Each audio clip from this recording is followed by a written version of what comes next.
दिल्लीच्या जंतर मंतरवर सुरू असलेल्या आंदोलनातील विद्यार्थ्यांवर पोलिसांनी लाठीमार केला। त्यामुळे हे आंदोलन चिघळलं आणि देशभरात केंद्र सरकार विरोधात नाराजी आहे। या सगळ्यामुळे निर्माण झालेल्या राजकीय वातावरणात राष्ट्रवादी काँग्रेसचे ज्येष्ठ नेते शरद पवार यांनी पंतप्रधान नरेंद्र मोदी यांची भेट घेतली आहे। यावेळी शरद पवार यांच्यासोबत खासदार सुप्रिया सुळे देखील उपस्थित होत्या। संसदेतील मोदींच्या कक्षात ही भेट झाली आहे। यावेळी पंतप्रधान नरेंद्र मोदी यांनी शरद पवार यांना अगदी हाताला धरून आत आणलं आणि त्यांचं स्वागत केले। या दोघांचेही मनमोकळेपणाने हसतानाचे आणि चर्चा करतानाचे फोटोही समोर आले। ही भेट सध्या राजकीय आणि सामाजिक वर्तुळात प्रचंड चर्चेचा विषय ठरली आहे। विद्यार्थी आंदोलनावरून कधी नव्हे ते मोदी सरकार कोंडीत सापडलेलं असताना शरद पवार यांनी अचानक पंतप्रधानांची भेट का घेतली हा प्रश्न आता उपस्थित होतोय।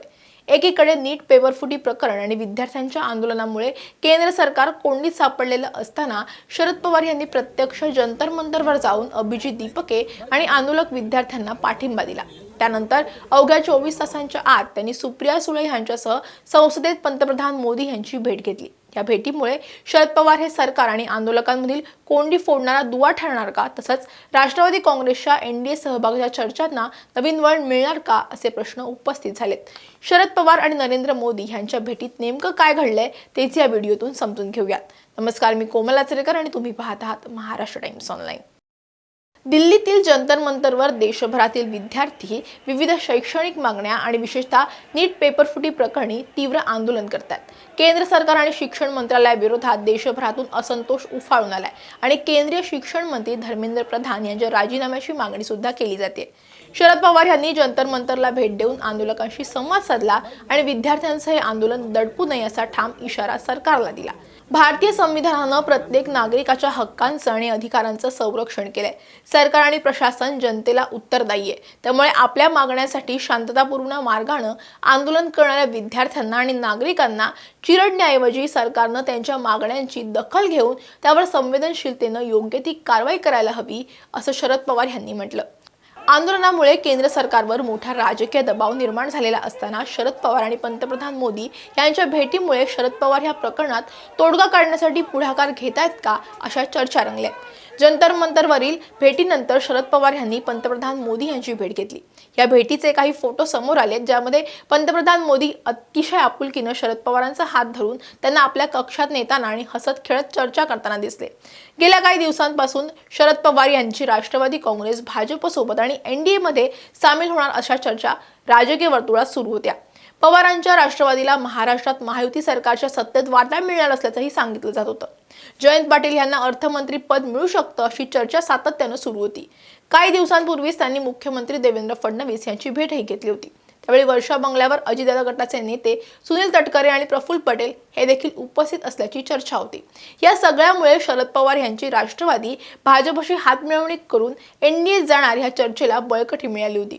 या भेटीमुळे ह्या चर्चांना पुन्हा एकदा उधाण आलं असलं तरी राष्ट्रवादी काँग्रेस शरदचंद्र पवार पक्षाचे प्रदेशाध्यक्ष शशिकांत शिंदे यांनी ही भेट केवळ शेतकरी आणि विद्यार्थ्यांच्या प्रश्नांवर मार्ग काढण्यासाठी असल्याचं सांगितलं।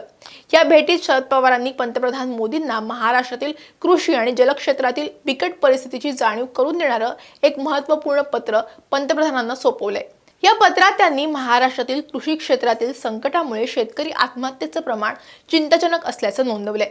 आत्महत्याग्रस्त शेतकरी कुटुंबांना शासकीय मदत मिळण्यास होणारा विलंब टाळावा आणि तातडीनं आर्थिक सहाय्य पुरवावं। त्यासोबतच ग्रामीण भागात शेतकऱ्यांच्या मानसिक स्वास्थ्यासाठी आणि काउन्सिलिंगसाठी विशेष मदत केंद्र उभारण्याची मागणी केली आहे। तसंच सिंचन आणि पाणी पुरवठा योजनांमध्ये होणारा भ्रष्टाचार रोखण्यासाठी आणि पारदर्शकता आणण्यासाठी सर्व सिंचन प्रकल्पाचं त्रयस्थ संस्थेकडून ऑडिट म्हणजेच थर्ड पार्टी ऑडिट करावं। महाराष्ट्रात वर्षानुवर्ष रखडलेले सिंचन प्रकल्प वेळेत पूर्ण करण्यासाठी केंद्र सरकारनं विशेष निधी आणि मंजुरी द्यावी।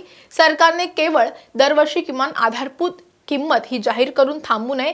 प्रत्येक शेतकऱ्याला त्याच्या पिकासाठी एमएसपी मिळणं हा त्याचा कायदेशीर अधिकार बनला पाहिजे, जेणेकरून व्यापाऱ्यांकडून होणारी लूट थांबेल, अशी मागणीही या पत्राद्वारे त्यांनी केली आहे।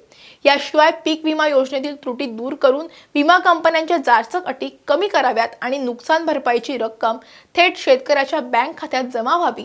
त्यासोबतच बाजारपेठेत बनावट आणि निकृष्ट दर्जाची बियाणं विकणाऱ्या कंपन्यांवर कठोर कायदेशीर कारवाई करावी आणि शेतकऱ्यांना वेळेत दर्जेदार बियाण्यांचा पुरवठा सुनिश्चित करावा अशा मागण्या या पत्राद्वारे पवारांनी केल्यात। पवारांनी आपल्या पत्रातून महाराष्ट्रातील शेतकऱ्यांच्या आणि कृषी क्षेत्रातील कळीच्या मुद्द्यांना थेट पंतप्रधानांकडे मांडले। जंतर मंतरवर सुरू असलेल्या विद्यार्थ्यांच्या असंतोषावर केंद्र सरकारनं सामोपचारानं आणि सकारात्मकतेनं मार्ग काढावा यासाठी पवार मोदी भेट अत्यंत महत्त्वाची मानली जाते। एकंदरीतच ही भेट केवळ औपचारिक किंवा राजकीय चर्चा नसून देश आणि राज्यातील शेतकरी आणि विद्यार्थ्यांच्या ज्वलंत प्रश्नांवर तोडगा काढण्याचा एक प्रयत्न म्हणून पाहिली जाते। मोदी पवार भेटीविषयीचं तुमचं मत आम्हाला कमेंटमध्ये नक्की सांगा। व्हिडिओ आवडला असेल तर लाईक आणि शेअर करायला विसरू नका। असेच व्हिडिओ पाहण्यासाठी महाराष्ट्र टाइम्सचं यूट्यूब चॅनल सबस्क्राईब करा, आम्हाला इन्स्टा फेसबुकवरती फॉलो करा आणि हा व्हिडिओ शेवटपर्यंत पाहिला त्यासाठी धन्यवाद।